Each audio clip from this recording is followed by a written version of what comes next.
Okay, here we go again. Let me turn that light on. I don't know what that does. That's more light. This is the main letter.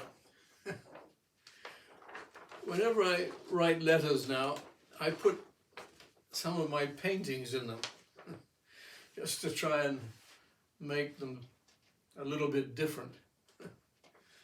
Obviously, the first reaction from the secretary is probably thinking I'm selling some kind of soap when they see all this colour in what should be a serious letter.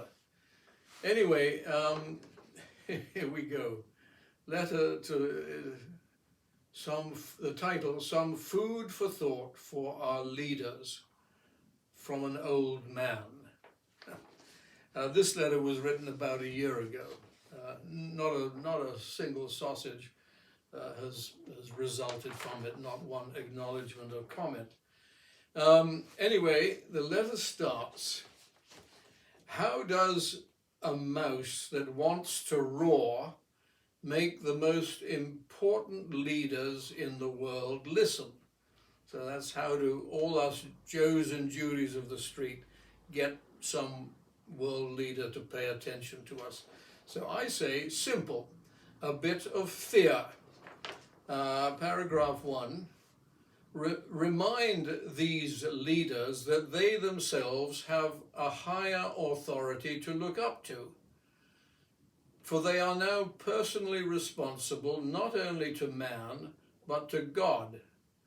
And if you don't like the word God, what about 5 billion years worth of creation on earth, or the whole of nature, or all life on earth? They are responsible for all that. They are up there. They put themselves up into high offices, and therefore it is their responsibility to make sure we don't destroy our nature. The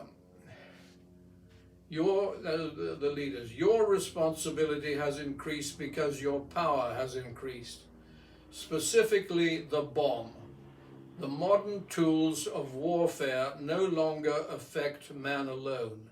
They will wipe out the natural environment that has given us and all living things the miracle of life on our own one and only living planet Earth.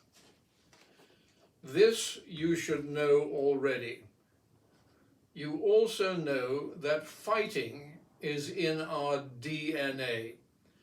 Ever since the beginning of civilized time, we have witnessed brother killing brother, tribe killing tribe, and nations killing other nations.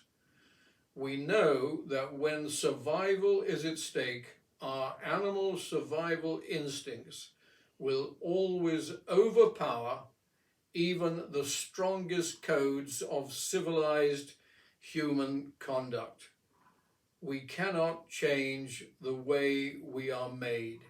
You and I know, everybody knows, we get into fights with our best friends sometimes. We make decisions, we lose our tempers. It's natural. And when you've got a world-killing bomb at the end of that, that's when we have to get worried. All right. We also know, I say that we know that fighting is in our DNA. We also know, because of our natural makeup, that human error is constantly with us. In brackets, caramba. Think of how many errors I make in one game of chess, and that's many. And when you combine one significant other political kind of human error with one bomb, you can now do more damage to our blue planet than all the armies of all the world since the beginning of time. That's a horrendous thought. The enormity of the gap between the bad of one single human being error against all the good of the living planet we humans have been blessed with is hard to think about. One member of one species.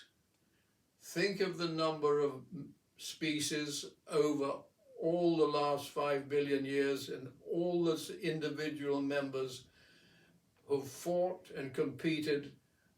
So now we humans are the king of the whole pile of creation.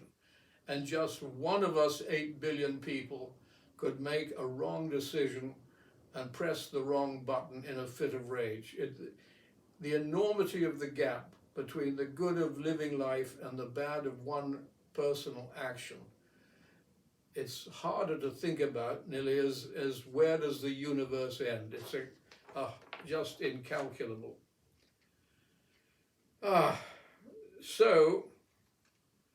So I am sure the top and immediate priority today for you world leaders is to make sure that no bomb is thrown. And as we know the bomb is only thrown when we fight each other, we know we have to stop the fighting.